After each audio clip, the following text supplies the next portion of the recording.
바울은 우리에게 세월을 아끼라.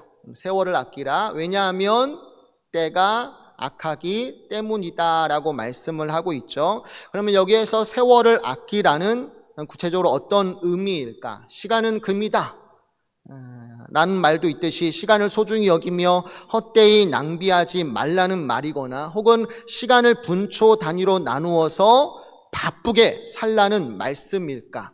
여러분들, 우리가 세월을 아끼라라는 이 짧은 구절을 올바르게 이해하려면 두 가지의 단어를 유심히 살펴봐야 할 필요가 있겠습니다. 하나는 세월, 그리고 또 하나는 아끼라. 그죠? 세월을 아끼라라고 했을 때 이 말씀을 제대로 이해하려면 세월과 아끼라라는 이 두 가지의 단어를 차례대로 살펴볼 필요가 있겠습니다. 먼저 세월, 이 세월이라는 단어부터 알아봅시다. 신약 성경에서 이제 시간을 의미하는 대표적인 두 개의 헬라어 단어가 나오는데, 하나는 크로노스이고 다른 하나는 카이로스입니다. 둘 다 일반적으로 시간이라는 의미를 가지고 있는데요. 다만 이 두 가지의 단어를 깊이 들여다보면 아주 다른 차이점을 발견할 수가 있습니다. 앞에 크로노스는 일반적인 시간의 흐름, 그러니까 일주일, 한 달, 1년이라는 양적 시간을 말한다면, 뒤에 나오는 카이로스, 일반적으로는 시간이라는 의미를 가지고 있지만 앞에 크로노스는 이제 양적인 시간을 말한다면, 뒤에 카이로스는 특별하고 중요한 질적 시간을 말하는 것이죠. 그러니까 바울이 말하는 세월이란 크로노스라는 일반적인 시간 속에서, 그죠? 세상을 하나님이 창조하시고 마지막 날까지 시간이라는 걸 만드셨습니다. 근데 그 모든 시간은 하나님의 통치 아래 있잖아요. 그죠? 이걸 크로노스예요. 그러니까 크로노스라는 일반적인 시간 속에서 아주 중요하고도 특별한 시간인 카이로스가 있지 않습니까? 어떻게 보면 모든 시간이 다 소중하지만 그 중에서도 결코 놓쳐서는 안 되는 특별한 시간, 혹은 특별한 기회, 이걸 가리켜서 바울은 세월이라는 단어를 사용하고 있다라는 거예요.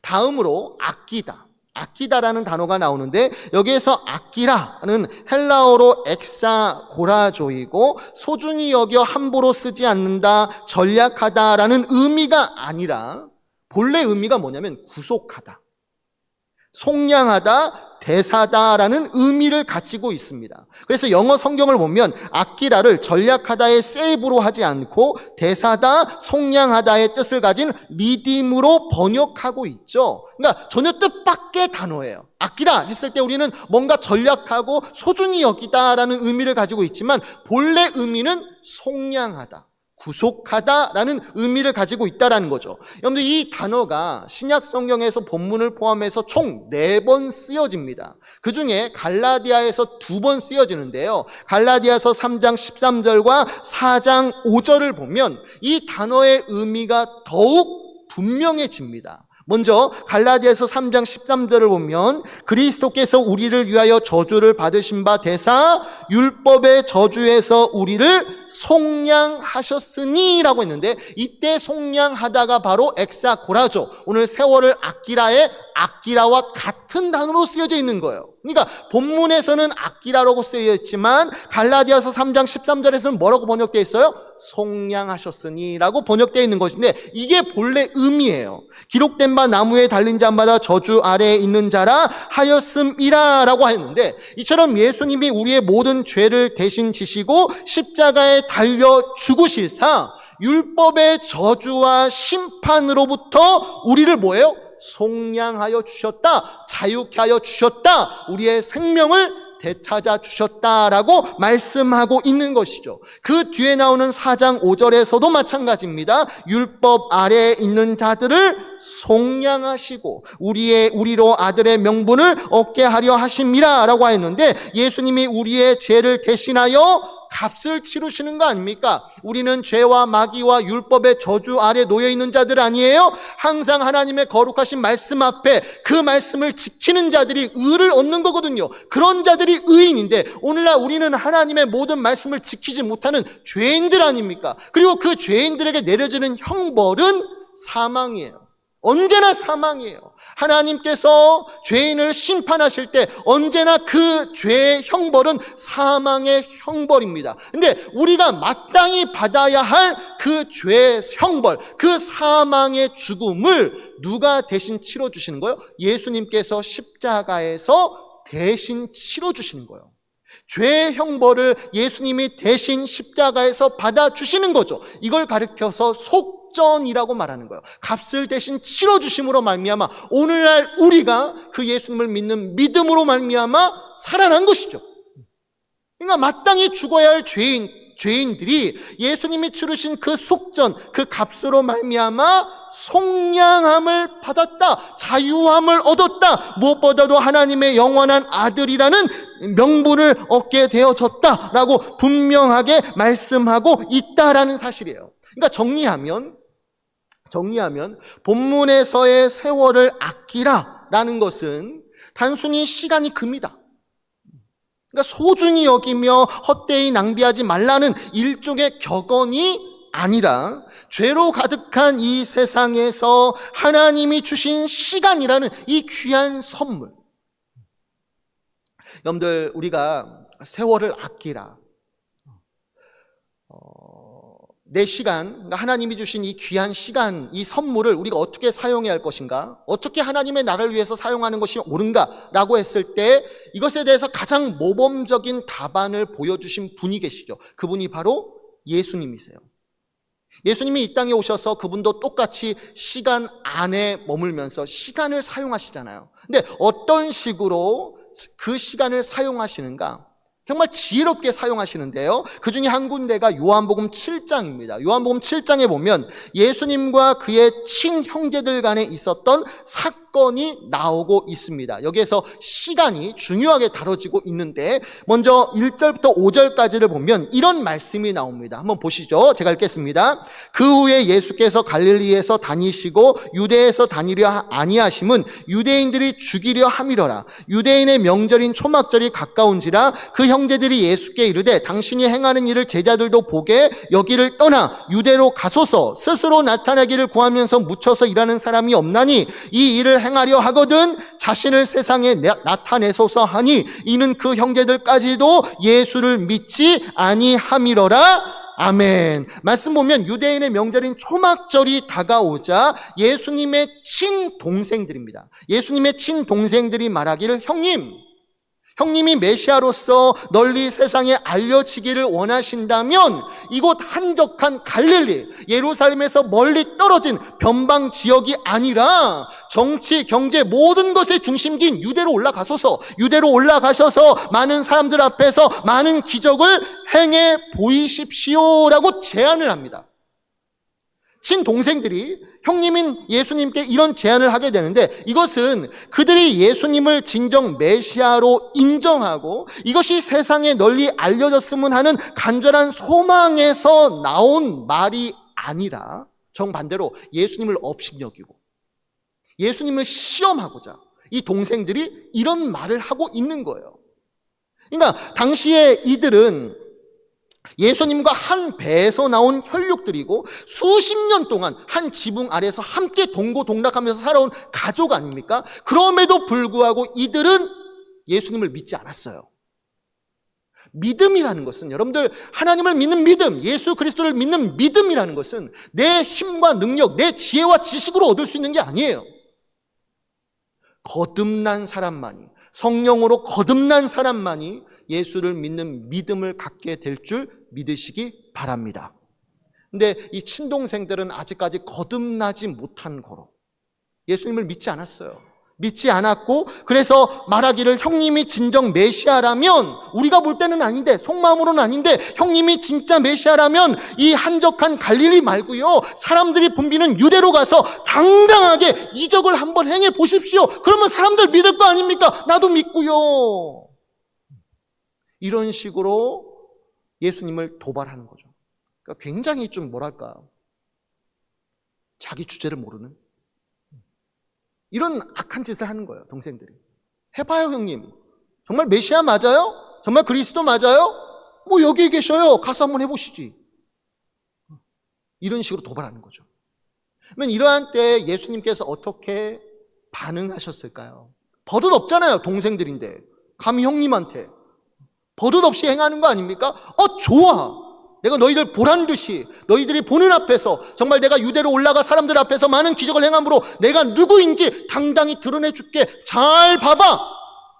얼마든지 그렇게 말씀하실 수 있음에도 불구하고 예수님께서는 그 동생들의 도발에 대해서 다음처럼 말씀하세요.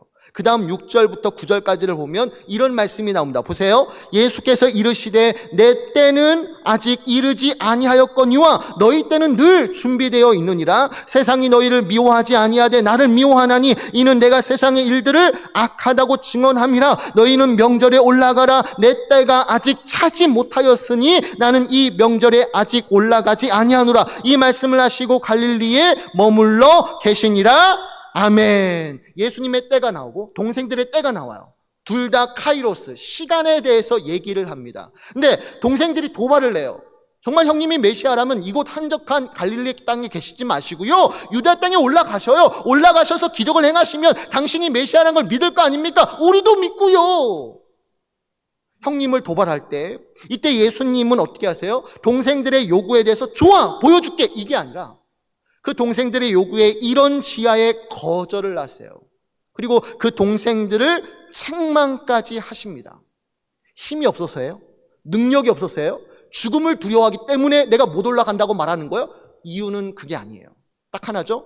내 때가 이르지 않았기 때문이라는 거예요. 힘이 없어서, 능력이 없어서가 아니에요. 기적을 행할 능력이 없어서요? 아니에요. 영원한 하나님의 아들이신데 왜 못해요? 얼마든지 올라가셔서 기적을 행하실 수 있음에도 불구하고 안 가. 이유가 뭐죠?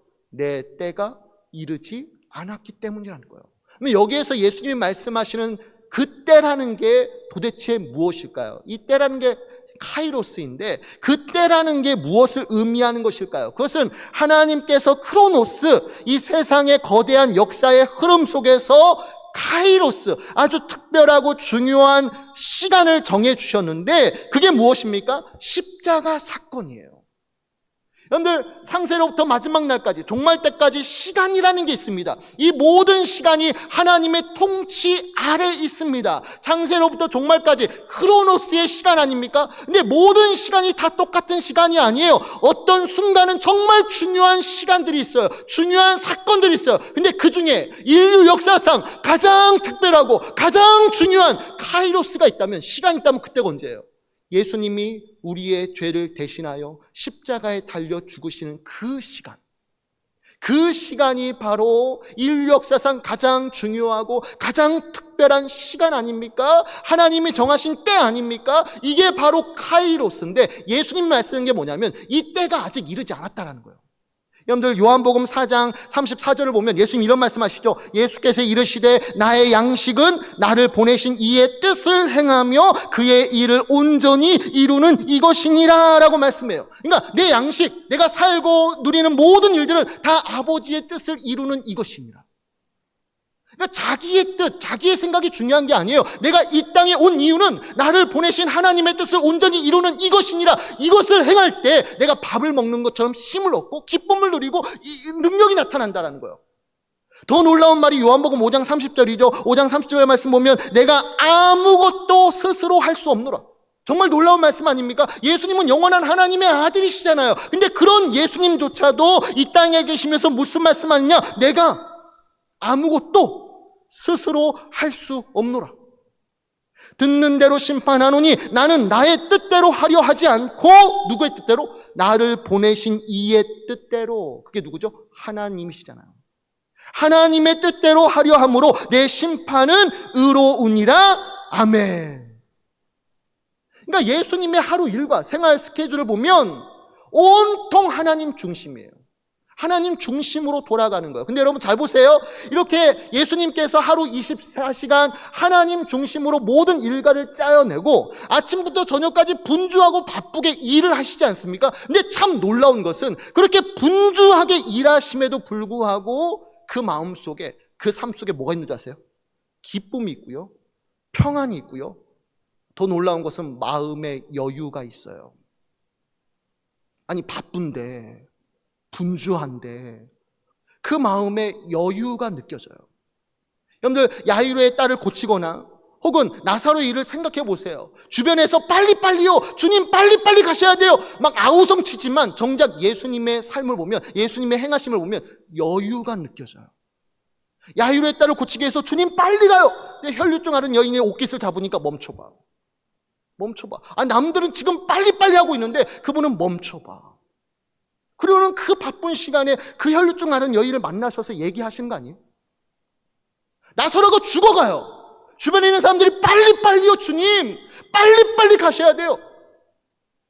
멈춰봐. 여유가 느껴지시는 거예요. 왜 그래요? 하나님 중심으로 자기의 시간을 관리하시니까. 영적으로나 육체적으로나 정신적으로 그 마음에 기쁨과 평안, 여유가 느껴지시는 거예요. 여러분들 우리가 바쁘면요, 조급한 마음 생기면요, 가장 가까운 사람들에게 짜증내기 잘해요. 내가 막 마음에 여유가 없어. 너무 바쁘면 애들이 막 치근덕거리잖아요. 내 사랑하는 자녀들이지만 뭔가 막 해달라고 요구하면 야! 저리로 가. 피곤해. 지쳤어. 저리로 가. 네가 알아서 해. 우리가 마음의 여유가 없으면, 분주하면 사랑하는 자녀들에게 너무 쉽게 막 저리로 가라고 막 짜증내고 조급함을 드러내잖아요. 근데 예수님을 보시면 아침부터 저녁까지 그렇게 바쁘심에도 불구하고 자기에게 찾아오는 모든 사람들을 친절하게, 따뜻하게, 사랑으로 다 받아주셔요. 짜증냄이 없어요. 분노가 없어요. 조급함이 없어요. 왜 그런 줄 아세요? 예수님의 하루 일과가, 예수님의 시간 사용법이 하나님 중심으로 돌아가니까, 하나님의 임재 안에 있다 보니까 그의 삶이 분주하더라도 하나님이 주시는 기쁨과 평안을 누리는 거예요. 물론 예수님께서도 사람들을 물리치고 사람들을 피하실 때가 있어요. 근데 그때가 언제인 줄 아세요? 예수님이 기도하러 가실 때, 한적한 곳으로 가사 하나님 앞에 기도하러 가실 때 예수님은 사람들을 물리치시고 피하시는 거예요. 그러니까 온통 하나님 중심이다 보니까 그분의 삶 가운데는 기쁨이 있는 거예요. 평안이 있는 거예요. 근데 반대로 예수님의 동생들은 어떻죠? 예수님의 동생들은 반대예요. 예수님 말씀하시잖아요. 너희의 때는 늘 준비되어 있다. 예수님의 동생들을 향해서 너희 때는 늘 준비되어 있다. 이 말씀의 뜻이 뭔지 아세요? 동생들은 아직 거듭나지 못한 고로 세상에 속하였고 세상과 한편이고 세상의 반대와 미움을 당하지 않기 때문에 이들의 시간 사용은 어떻습니까? 자기 멋대로 생각하고 자기 멋대로 계획하고 자기 멋대로 결정하고 자기 멋대로 행동하는 거예요. 하나님이 주신 시간을 자기 멋대로 흘려보내는 거예요. 세상에 헛되고 쓸데없는 일들에 대해서 그 시간을 허투루 쓸려보내다 보니까 그의 삶들을 보면 늘 혼잡하고 늘 짜증나고 늘 분노가 가득해요. 같은 시간인데, 똑같이 주어진 하루 24시간인데 누구는 평안함이 있고 누구는 혼란함이 있고 병듦이 있는 거예요. 이유가 뭐죠? 내 시간이 누구 중심으로 흘러가는가를 보시라는 거예요.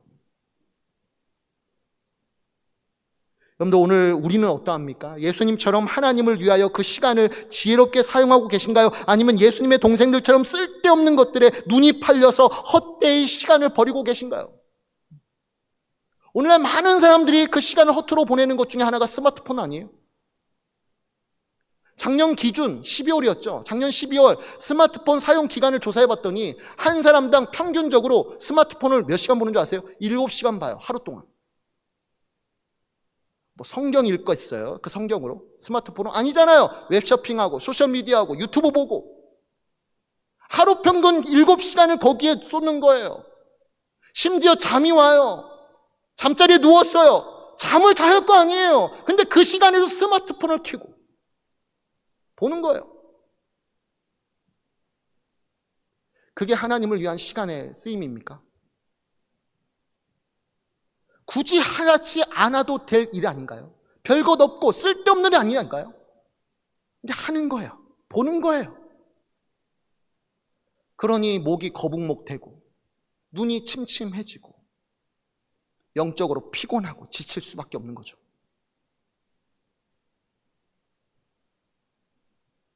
여러분들, 외과 의사이자 경제평론가인 박경철 씨가 계세요. 하루를 정말 바쁘게 살아가는 분이신데요. 어느 책에서 보니까 매일 아침 2시간씩 라디오 방송, 주 1회 TV 프로그램을 진행하고 신문과 잡지에 고정 칼럼만 15개를 쓰고 전국 강연이 월 평균 30건이고 토요일엔 안동의 병원에 내려가 본업인 진료를 한다고 해요. 더군다나 그는 매년 한두 권의 책을 펴내는데 그 가벼운 책들이 아니라 항상 베스트셀러 목록에 오르는 깊이 있는 책들을 매년 발간해요. 참 대단하지 않습니까? 1인 다역을 행하는 거예요. 그럼 그 비결이 뭘까? 그 비결이 뭘까? 그가 어느 잡지사의 인터뷰에서 그 비결을 설명해 줘요. 한번 들어보세요. 2000년 공시를 기해 전 5가지를 끊었습니다. 술, 담배, 골프, 유혹, 도박입니다. 이 중 금연이 마지막까지 잘 안 되더군요. 그래서 술 안 먹고 골프 안 하고 딴 마음 안 먹으니까 시간이 많이 남아요.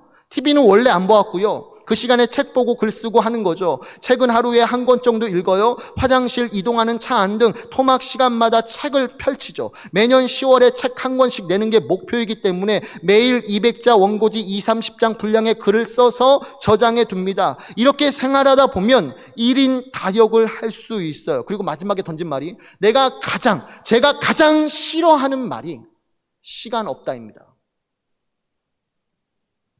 이분이 그 많은 일을 감당할 수 있었던 이유가 무엇입니까? 분명한 목적을 세워요.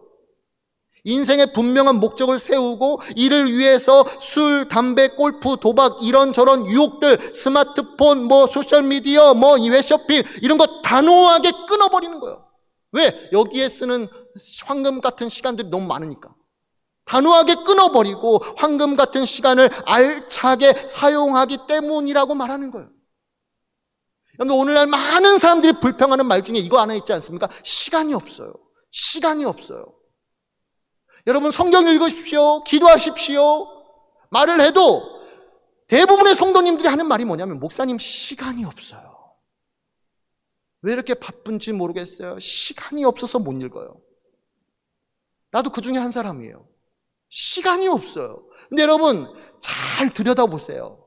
자기의 삶을 잘 들여다보면, 그렇게 말하는 사람의 삶을 들여다보면 뭔지 아세요? 시간이 없어서가 아니에요. 시간이 정말 없어서가 아니라 시간을 중요하지 않은 일에 너무도 많이 허투루 흘려보내기 때문에 시간이 없는 거예요. 시간이 없다고요? 하나님께서 은혜를 베풀어 주셔서 여러분의 삶 가운데 1시간, 2시간, 하루 25시간 지낸다고 생각해 보십시오. 시간이 넘쳐날까요? 아니에요. 1시간 보던 거 2시간 스마트폰 보겠죠. 하나님이 30시간 주면 그 사람은 그 시간 동안 스마트폰 더 많이 볼 거 아닙니까? 시간이 정말 없어서가 아니라 시간을 정말 쓸데없고 별것 아닌 일, 굳이 하나 하지 않아도 될 중요치 않은 일에 너무도 많은 일에 허투루 보내기 때문에 시간이 없는 거예요. 여러분들, 하나님께서 우리에게 얼마의 시간을 허락하셨는지 모르겠습니다. 다 틀릴 거예요. 근데 그 순간순간마다 여러분들 세월을 아끼세요. 하나님을 위해서 그 시간을 사용하시는데 가장 중요하고 특별한 것이 무엇입니까? 복음을 전하는 것. 사람 생명을 살리는 것. 이것만큼 중요한 기회가 어디 있어요? 하나님이 주신 귀한 시간들, 세상의 헛된 것들에 사용하지 마시고 정말 복음을 전하고 사람을 살리고 다른 일을 사랑으로 섬기거나 혹은 한적한 곳으로 나아가셔서 말씀과 기도로 하나님을 깊이 만나는 기회로 늘 삼으셔요. 하루 첫 시간 일어나자마자 스마트폰 켜지 마시고 성경 펴세요. 성경 읽으시면서 기도하세요. 그 첫 시간이 여러분의 나머지 모든 24시간을 온전하게 거룩하게 인도해 주실 줄 믿으시기 바랍니다. 그래서 우리 아멘교회가 정말 세월을 아끼는 정말 하나님을 위해서 시간을 지혜롭게 사용하셔서 의미 있고 복된 삶을 살아가시기를 주님의 이름으로 축원해 드립니다.